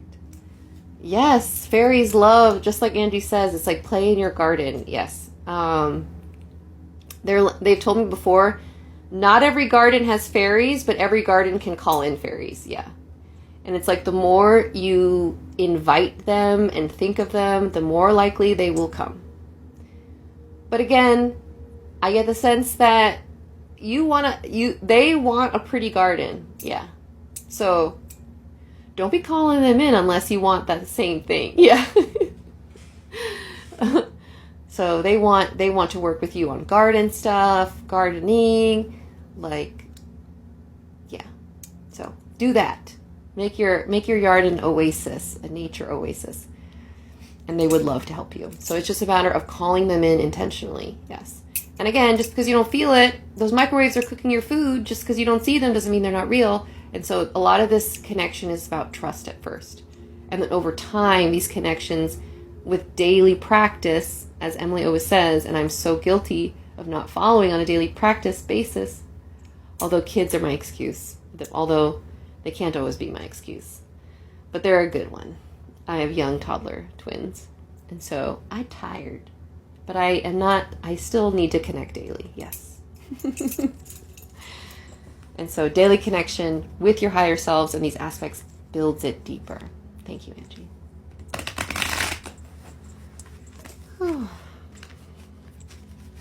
Oh yeah, today's Tuesday. Are we having a dance party tonight, ecstatic dance party on the Discord? I think we are. DJ Bruce is thank you, Emily. They do get it. I know. I'm like yeah. They wake up at 6 and the day is a blur. And then it's like I have to clean. And then I'm enjoying it because and that's actually why I want to add more of these practices on my weekly basis, because they have become truly my only connection throughout the week, which is kind of, I'm ashamed to admit. But as someone who struggles still to use my rods solo for some reason, I guess it's still like I don't know. I'm still working through the last shreds of doubt, I guess. Because I guess there's still part of me that when I come on here, I'm like, watch it just not work. And like everyone's going to see I'm a fraud and these connections have never been real today. And then I come on here and I'm like, okay, we're working, we're in business. And so I'm like, why did I even doubt myself? And so there's still that. Yeah, so we're having an ecstatic dance party tonight on Discord, which if you'd like to find our Discord, it's on my pinned posts. Oh, Stephanie, you're here. I'm glad. I wanted to ask you, Stephanie, because I wasn't sure if the higher self that came forward for me was Merlin or somebody else, because the questions were kind of confusing. Although I did get a wand as a symbol for them. But I can't tell if I'm being yanked. My chain is being yanked. Okay.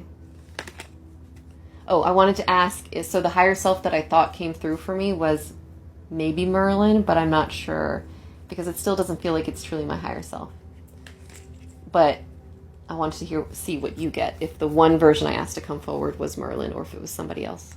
Because they said it was someone I've met before. So I don't know.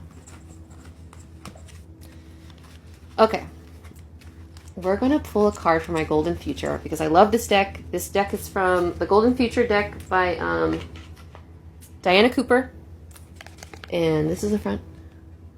And I love this book because, it talks all about the Golden Future. What is the Golden Future? It's the 5D reality we're moving towards, which we're already in the shift of. It's not like a future that's far off. It's like a future that we are currently building.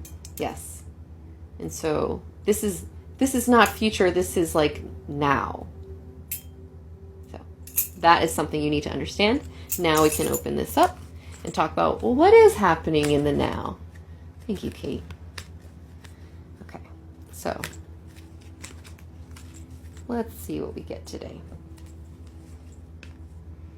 The Law. Okay, I've never pulled this card before. It's very cool looking. Look at that. Tammy says, I get that you will learn your connection to Merlin, just not yet. It's about timing. I can be cool with that.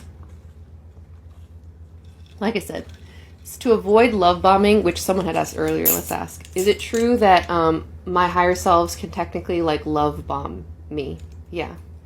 Which you have to understand, love bombing, we know that primarily from like unhealthy toxic relationships. Yeah. That's like where the term gets a lot of use.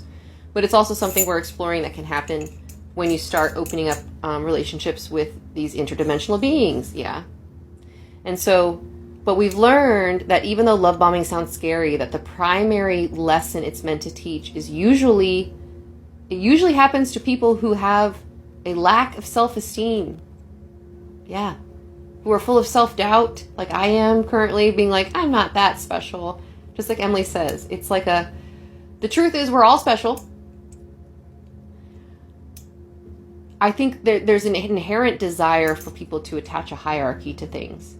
But a good way of looking at it, instead of thinking like, oh, I'm so much more awakened than that person, or, oh, that version of me is so much more powerful than me, It's more like, imagine it like we're all on a spiral path walking home to source. Yes. And some of us are a little ahead on the path. Is that a good way of looking at it? And that's like just had more lifetimes, just more practice. Yeah. And so there's no elitism. It's just someone has learned the lesson you are here to learn already. You know what I mean? And so we're all here to learn the same lessons. It's just a matter of, where are you on the lesson learning? Yes. Betterment Business Bureau meeting is always important. And we will be having one soon, once Stephanie gets back in town. Because there's so many changes a brewing, percolating, as Emily says. You know, I've been posting these channeled interviews with Stephanie and I, but now I'm learning all these new people who are opening up their channeling gifts and want to work with us. And so where will we go with these possibilities? I don't know. Multiple channelers at the same time. Can you just imagine? So, you know, because the truth is we all have an inherent connection. If you're choosing to tap in, it's an exciting time right now. She wants to meet tomorrow. Okay, we can do that. That sounds good. Okay, so with the card, the law, it says act with common sense and responsibility. It's number 22. Let's see what it says. Okay. As the consciousness of the world rises, there will be no lawyers or laws as we know them now, no courts and no judgments. They will not be needed, for legal rules will automatically be replaced by personal accountability, common sense and decision taken for the highest good. In the fifth dimension, there is no blame. Everyone will recognize that they attract conditions and circumstances into their lives according to their energy. Therefore, individuals will take responsibility for themselves, their health, their life, and all that happens to them.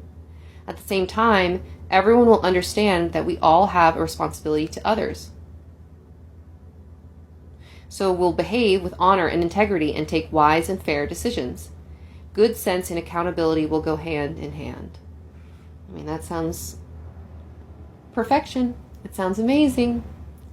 And so, yeah, it's saying to be fair to all sides as you consider things from every angle and take responsibility for your own words and actions.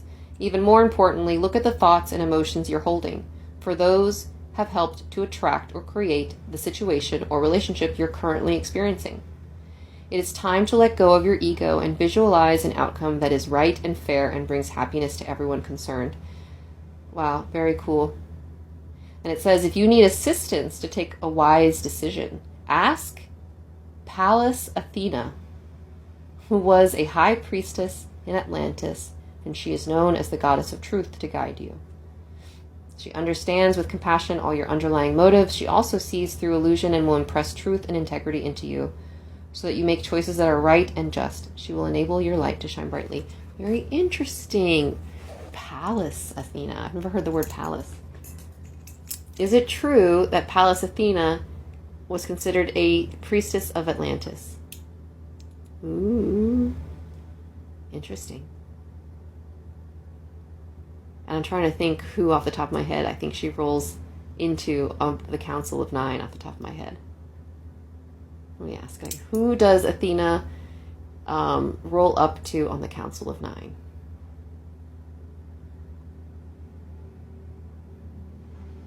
Okay, I keep thinking, is it Isis? No. Okay, is it Lilith? Interesting, I'm getting a yes.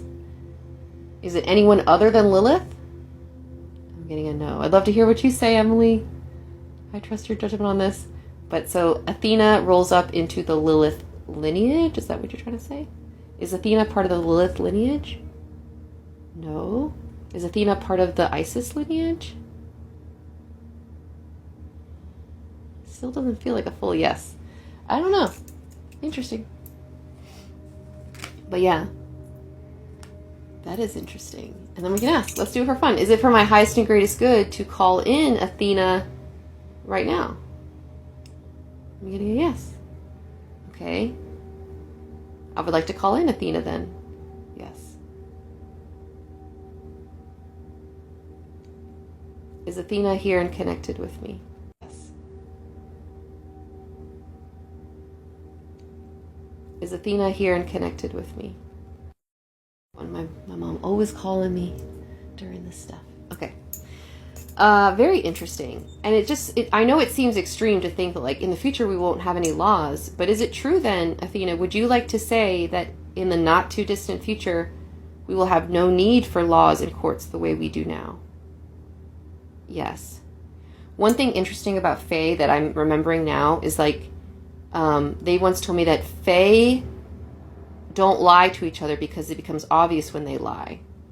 Like it's almost they described like a spot on your tongue appears when you lie. And so why lie when it becomes obvious, right?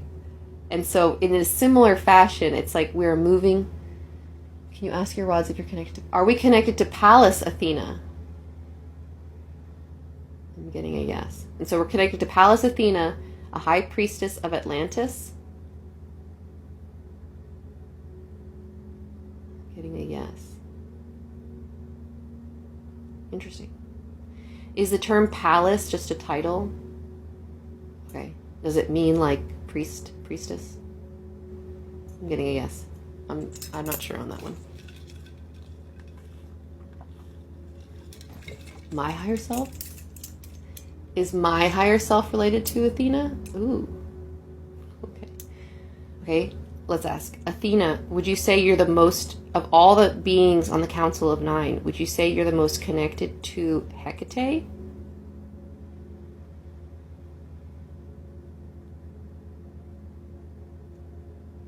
It was a very slow answer. I think was that a yes? Interesting. Okay. So I don't know. She is associated with owls, yes. And Athena, would you consider yourself the same entity as the being known as Minerva? Interesting. You got a yes on that one. Hold on. The batteries. Consider yourself the same entity as the being known as Minerva? Interesting. You got a yes on that one. Hold on. The batteries.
Okay, can you hear me now?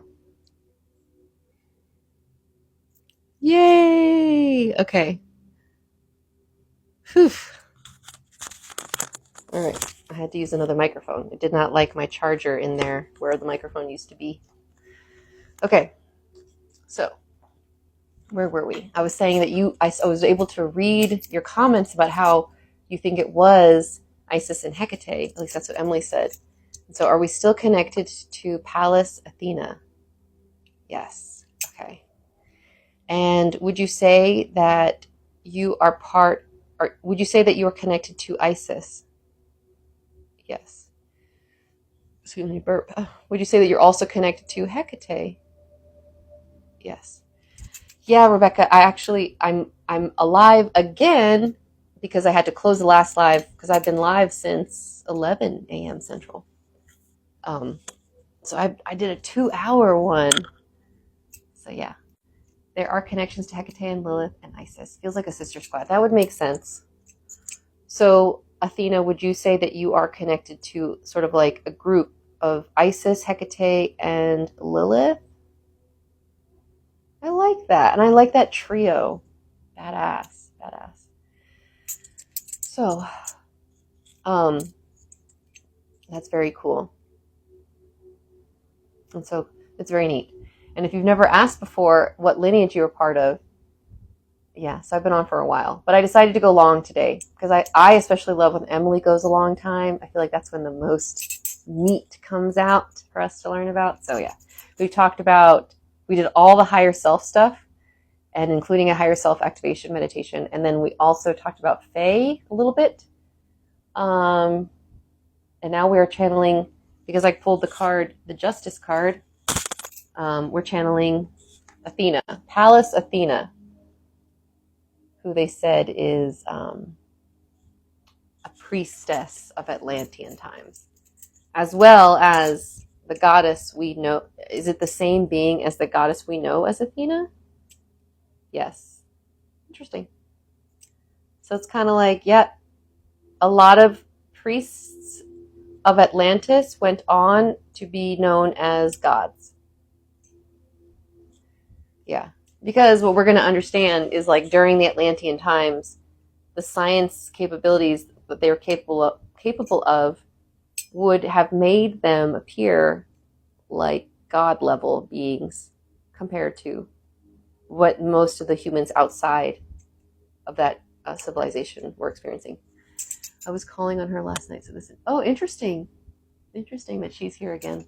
Yeah, she was mentioned in the card, so perhaps this one was for you.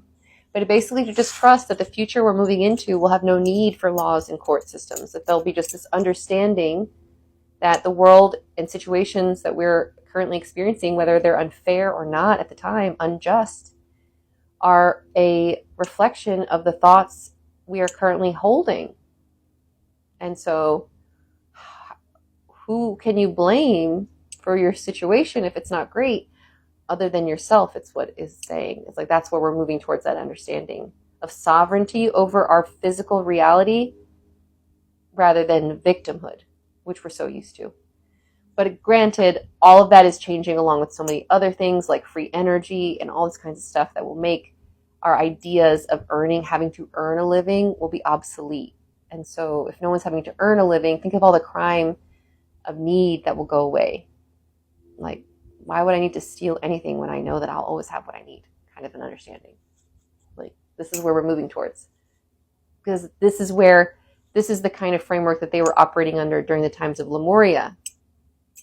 So even before Atlantis. So, pretty neat. Pretty neat. Let's pull another card. Let's learn more about the golden future. Okay.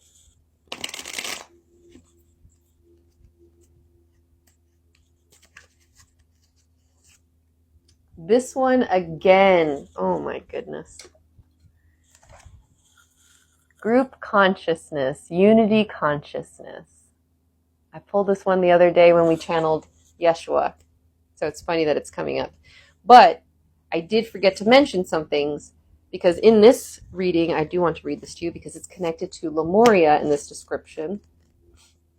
It's important because, again, go and check out my replay on my last Rods practice for Sunday. We talked about Lemuria. Okay, so group consciousness, embracing oneness. In the golden future, we will understand oneness as they did in Lemuria. The beings of that golden age had a group consciousness. They were all tuned into one another and acted for the highest good of all. Migrating birds move as one, and they learned this in Lemuria. It is a very advanced state of being and will be possible for all when the navel chakras of humanity are fully awake. When the population lives as one, unimaginable blessings accrue. As an individual, you'll feel totally supported and experience pure happiness and joy. There goes joy again. You are in the flow of the universe and can powerfully create with others for the benefit of the whole world. Then, advanced spiritual technology beyond anything that was developed in the golden era of Atlantis will be downloaded to our world. Wasn't that timely? And so, Athena, would you like to agree that the future we're moving into, oh, thank you so much, Tammy, that was beautiful, that the future we're moving into has this idea of group consciousness, unity consciousness, as they all would like us to refer to it, instead of what we used to know it as, Christ consciousness. Because they're the same thing, except Christ became a little bit too patriarchal and associated with one being, Jesus Christ, which follow my other videos if you want to learn about the egregore known as Jesus Christ. If you want to learn about the true Yeshua and his message, stick with me. And he was all about unity consciousness. And so the idea that we're all connected, just like the Sense8 show tries to explain as well. That just like we explored today with this connection to our higher selves, parallel lives, there's also this connection we experience to each other, strangers, except we're not so much strangers.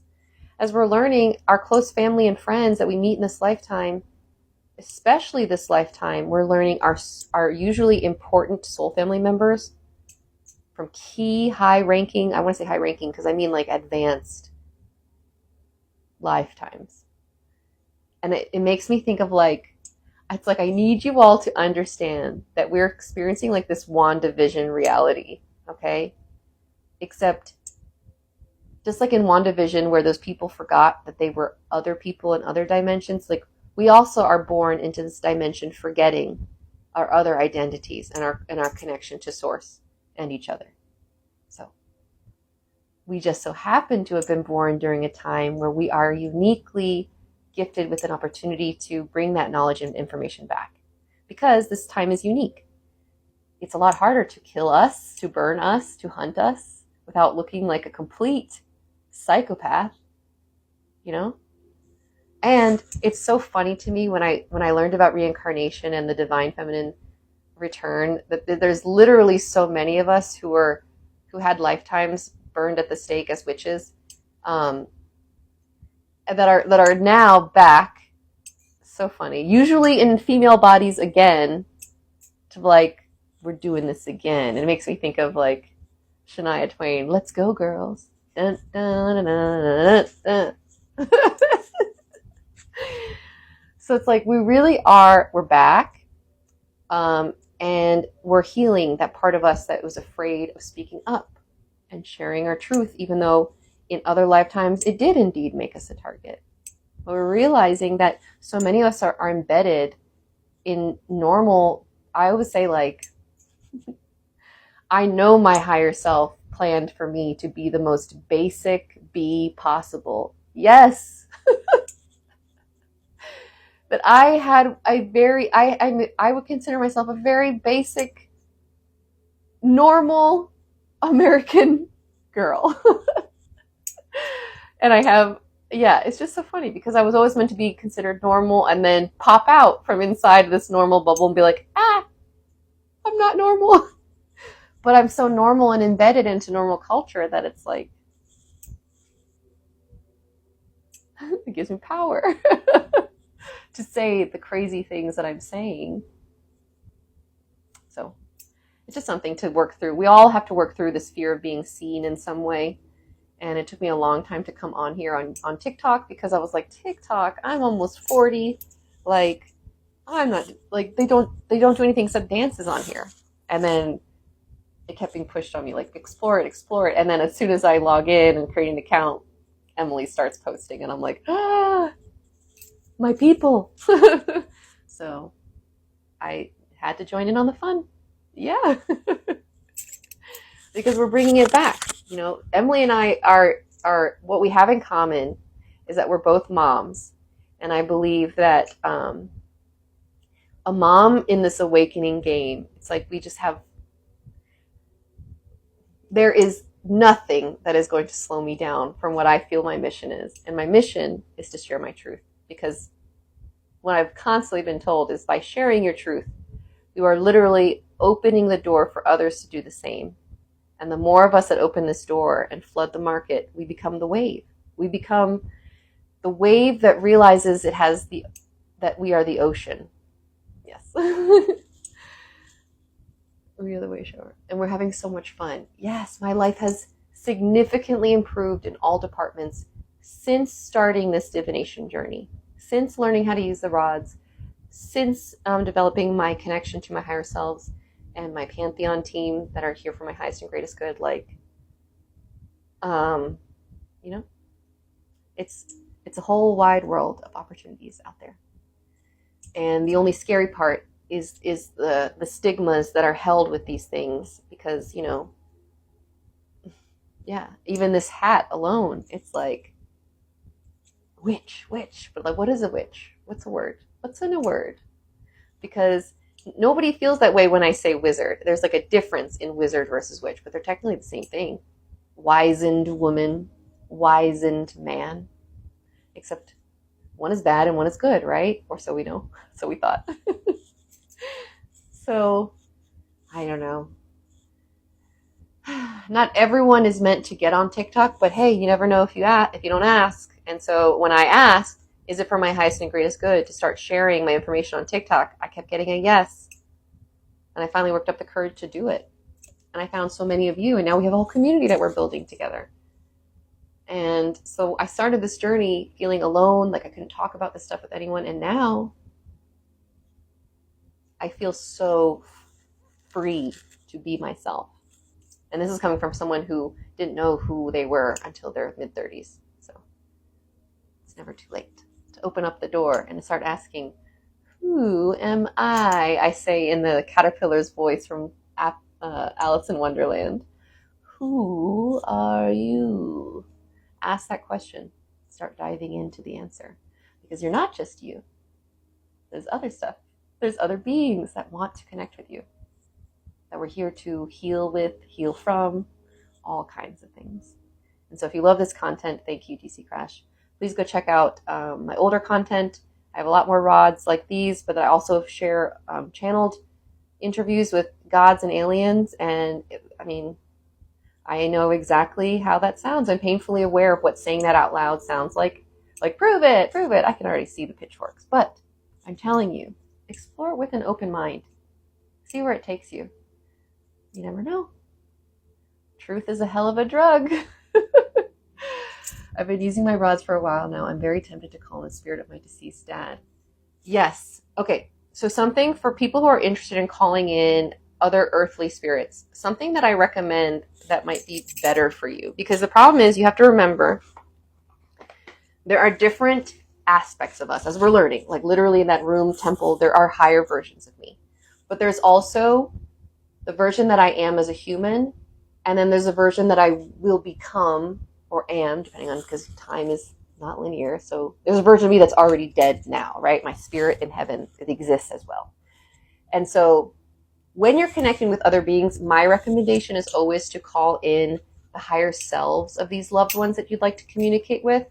Because if, let's say, I have beef with my Uncle Ted, who doesn't exist, but let's say Uncle Ted was kind of a jerk in his human life. Well, I'm not going to be wanting to call that version of him in, right? Oh, mine is getting so blurry.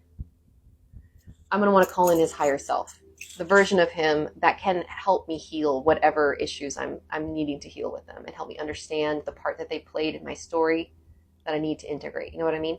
So always call in the higher selves. And something that isn't very woo-woo, but is still very healing on a woo-woo level, is like, you don't even have to get into divination to get the healing of that kind of a thing. A lot of the times when I was healing relationships with my family members, or people that I felt like they're actually not really interested in understanding where I'm coming from, and so therefore a face-to-face wouldn't be as productive as I would hope. A lot of those situations, I will merely write a letter or speak out loud as if I'm talking to their higher self, and get to say say my piece, and forgive and get through it with their higher self, and not the version that they are now, because I know that just like Jesus said, it's like, forgive them because they just don't know. You know, we as awakened ones, we have to get over the people who hurt us, because like I've said in the past, at this point in the game, if you're still hurting others subconsciously, unaware, like they're just not paying attention.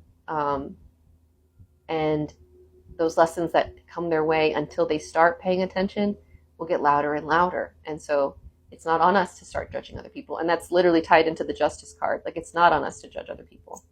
Everyone's here for the journey, including the villains.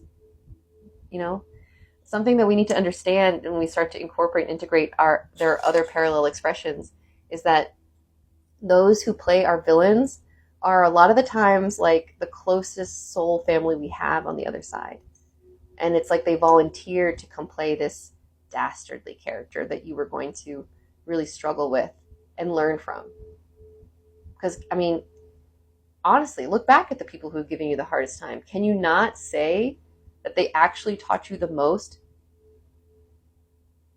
about who you really are by challenging you, usually to stand up for yourself, stand up for others, stand up for something, you know? They push you to grow. And for that, you have to thank them.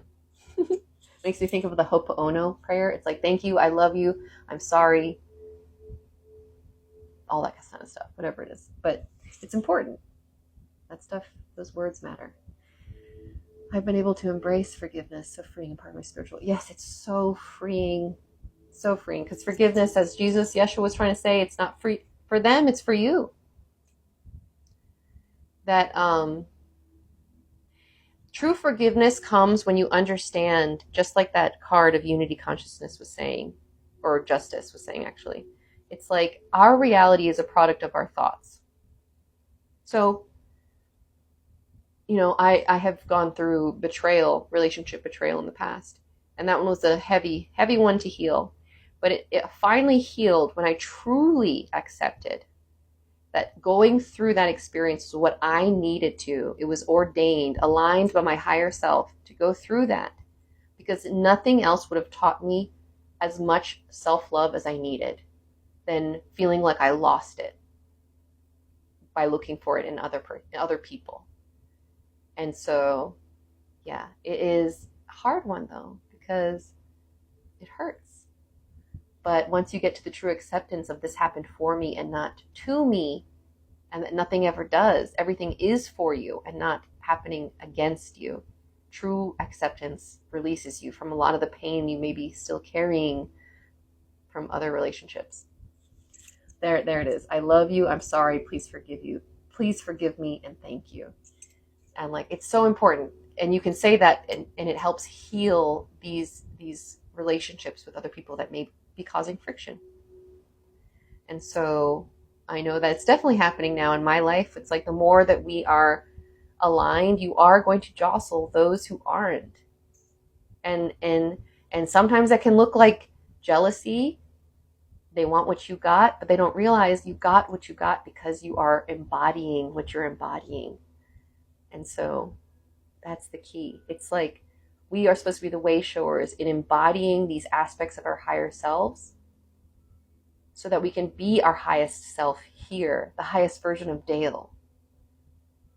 Because Dale's not slowing down. I'm here. I'm in it to win it, and win it means change this world so that I leave it better than when I came, for my children and their children and their children.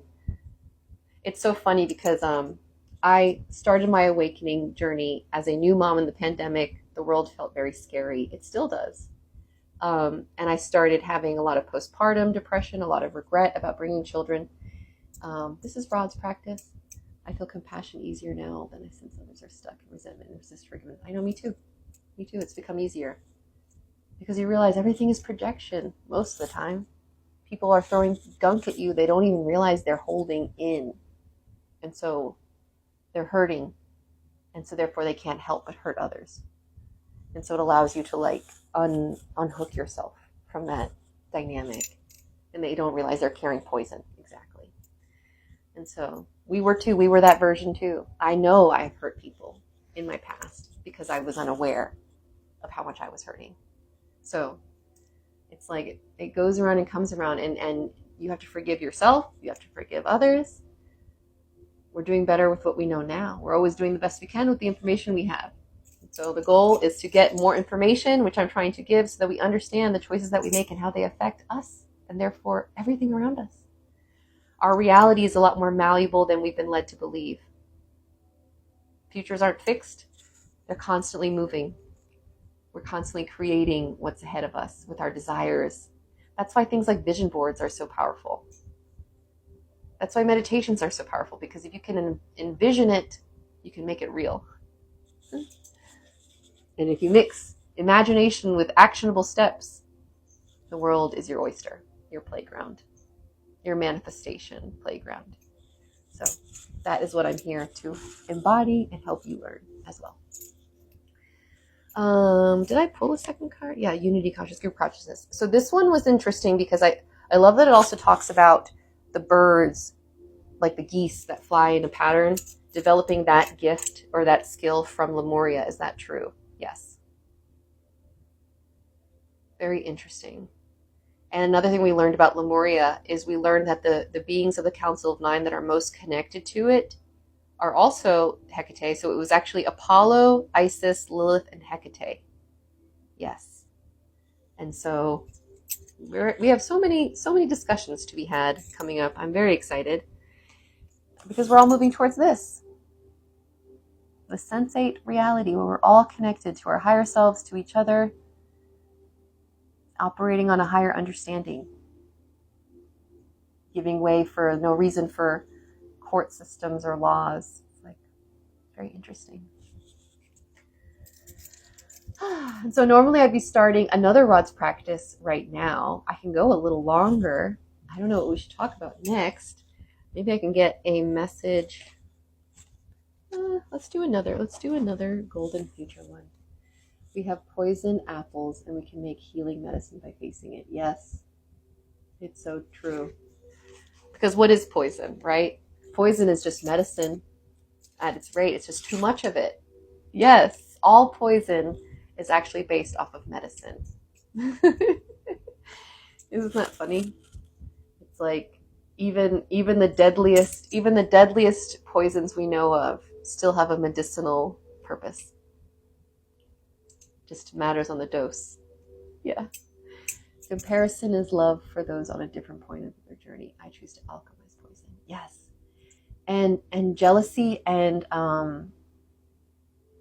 coveting is actually like, so I have had the pleasure of working with a lot of psychic individuals, and I seem to be an activator. So like you stick around, hang with me, and you're going to end up having interesting experiences that you didn't think would happen. And I love that about myself. But being the activator can sometimes feel like I'm looking at everyone else playing in the sandbox, and I'm just the one who told them about it. So I've been in this process of like working through my own, like, oh, I want that. I want my powers to be like that. Ooh, and I know that a lot of you are going through that too, as more of us awaken. And I will say to you, as I'm healing on this journey, everyone's powers are so different. Yes. And as Emily has said to me before, it's like some things are easy to me that aren't so easy to others too. And so it's like, look, I'm trying to look at myself and my inherent gifts more than comparison, and realize that we're all meant to awaken. Like it's inevitable. It's inevitable. We will all awaken to a weirder, much interesting reality. But it's slow, and it should be, otherwise it could be disorienting. Your fairy higher self must still be here, probably so. I mean, we're technically still connected to all our higher selves that we've called in earlier. Yes, they are not done. Our candle is still lit. Connection is still happening.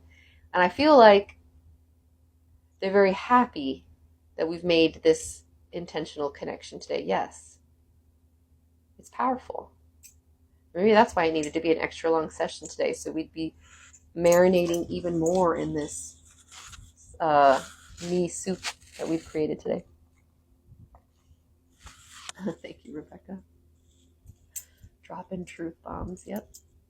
Oh, I got a cool card for the golden future. Intergalactic travel. Oh, the flash is kind of in the way. Cool.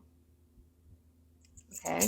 It says, regard the stars with wonder. Number 37. Let's see. Okay. For thousands of years, people have looked in awe at the stars, and more recent attempts have been made to explore space. Ha ha ha. To do so successfully, we must have love, true humility, and the right intention. By 2050, we will have the oneness consciousness that allows us to visit other parts of the universe so that we can connect and cooperate with our cosmic friends. Scientists will work in harmony with the angelic realms, the masters, and the beings in charge of the stars and planets. Can you imagine? By then, advanced technology will have created new eco-materials to build rockets and the means to power them. These rockets will carry people around the world at unbelievable speeds and will also fly to the stars and planets. Wow. Oh, Lindsay's going to love this. Commander Ashtar, who originates from Venus, commands the intergalactic fleet that protects our world. He keeps all of the universes in balance and harmony with one another.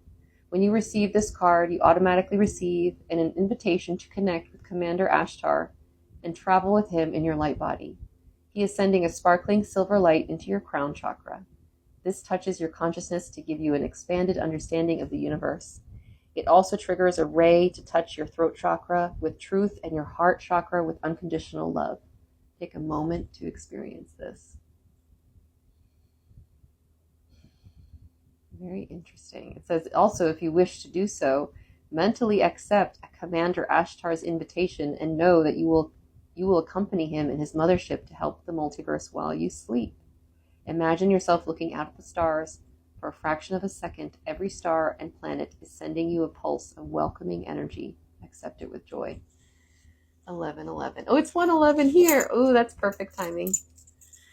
Wow. Okay.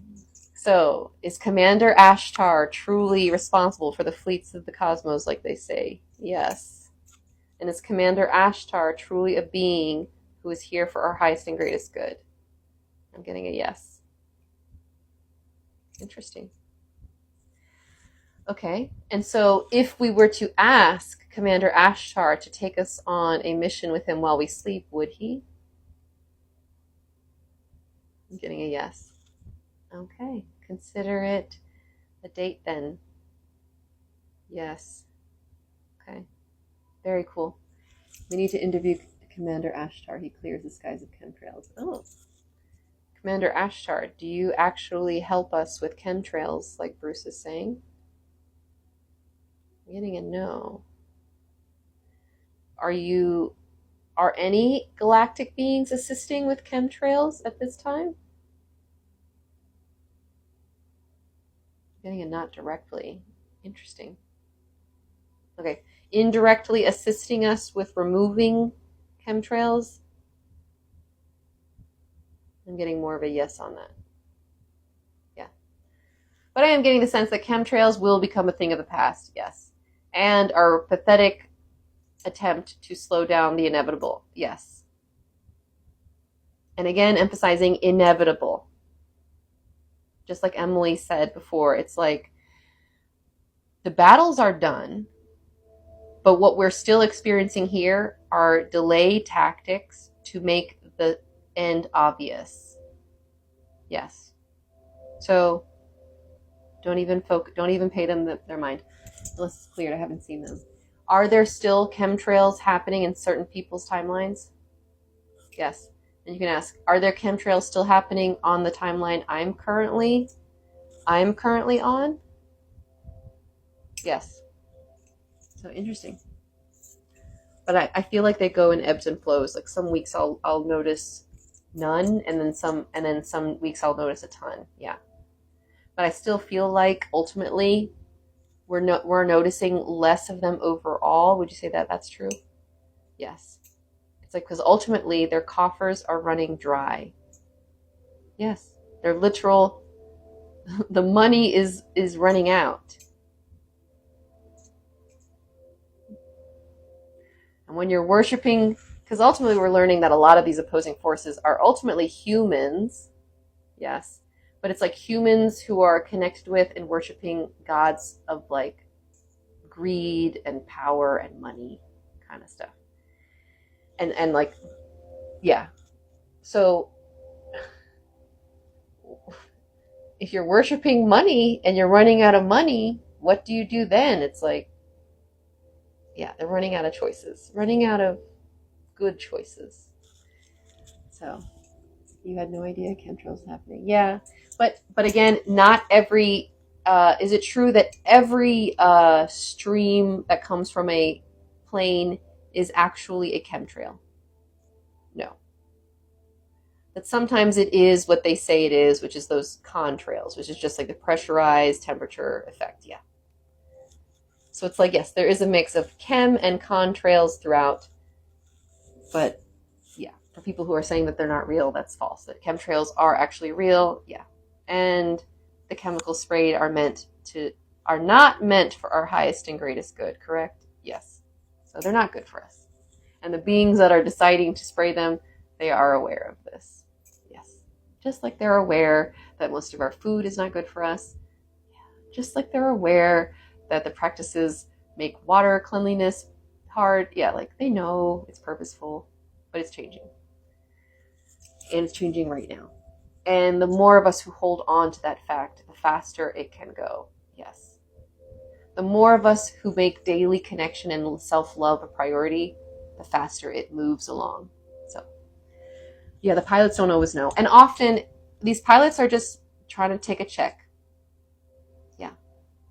It's like, are those chemtrail pilots sometimes aware of what they're spraying? Yes. And again, they either think it's just a paycheck, so it's, they got to put food on the table. And that scarcity that is definitely embedded into our matrix programming is perfect for getting people to do questionable things for you. Yeah. Make them desperate and people will do anything. So that's been the whole point. Make us desperate, make us scared, so that we do anything, believe anything. And that's been working until now. Yes. Do you do spells?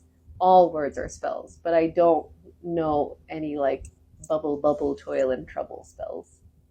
But all words, would you say all words are spells? Yes. So watch what you say.